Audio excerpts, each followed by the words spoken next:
Hi friends, welcome to my channel. আজকে সেই বহু প্রতীক্ষিত কেন্দ্রীয় শিক্ষামন্ত্রী ধর্মেন্দ্র প্রধান মহোদয় আমাদের পশ্চিমবঙ্গে পা রেখেছিলেন। আজকে আমরা সবাই আশায় বুক বেঁধেছিলাম যে টেট নিয়ে তিনি হয়তো এমন কিছু পরশমণি বাক্য বলবেন, আশ্বাস বাণী দেবেন, যেখানে কি না আমরা অত্যন্ত কিছুটা হলেও এই টেট থেকে বা টেট ভীতি থেকে বা টেটের যন্ত্রণা থেকে খানিকটা মুক্তি পেতে পারি। কিন্তু দেখা গেল তিনি অবশ্যই বললেন, আশার বাণী দিলেন, কিন্তু তার সম্পূর্ণ কথা হচ্ছে অ্যাম্বিগুয়াস অর্থ, এবং তার মধ্যে দুটো বা তিনটে অর্থ আছে। কীরকম? তিনি প্রথমেই বললেন যে এটা কোর্টের ব্যাপার, এবং এর আগের সরকারের অপদার্থতার কারণে, যেটাকে সহজ বাংলা তর্জমা করলে আগের সরকারের অপদার্থতা বা তাদের মূর্খামির জন্য এরকম একটা অভাবনীয় পরিবেশ বা পরিস্থিতির সৃষ্টি হয়েছে। তবে উনি আশ্বাস দিলেন, যদি পশ্চিমবঙ্গের সরকার পাল্টে দেওয়া হয় তাহলে তিনি কিছু না কিছু করবেন যাতে কিনা পশ্চিমবঙ্গের সমস্ত শিক্ষক শিক্ষিকারা এই টেট থেকে নিষ্কৃতি পায়।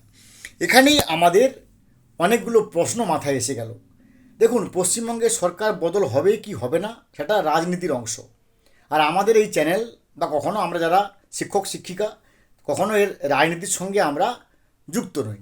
আমাদের ভাই যে সরকার আসুক তার আন্ডারে আমাদের কাজ করতে হবে। আজকে আছে এক্স, কালকে আসবে ওয়াই, পরশু আসবে জেড, কিন্তু আমাদের চাকরি থাকবে 60 বছর পর্যন্ত। আমাদের এখানে কে পাল্টালো কে পাল্টালো না এই নিয়ে আমাদের কোনো মাথা ব্যথা নেই। কিন্তু উনি যে ভোট রাজনীতি করে গেলেন, এর যদি সহজ বাংলা করি, এর বাংলাটা অর্থটা কী? যদি পশ্চিমবঙ্গের ব্যাপারটা হতো তাহলে পশ্চিমবঙ্গের সরকার বদল হলে হয়তো কিছু হতো, সেটা আমরা হয়তো আমাকে আন্দাজ করতে পারি। কিন্তু হাইপোথেটিক্যালি এর অর্থ কী? এটা শুধুমাত্র পশ্চিমবঙ্গের ব্যাপার নয়। আমি ধরে নিলাম পশ্চিমবঙ্গের সরকার বদল হলো এবং ওনারা পশ্চিমবঙ্গের শিক্ষক শিক্ষিকা নিয়ে কিছু করলেন, কিন্তু এটা তো ভাই সারা ভারতবর্ষের ব্যাপার।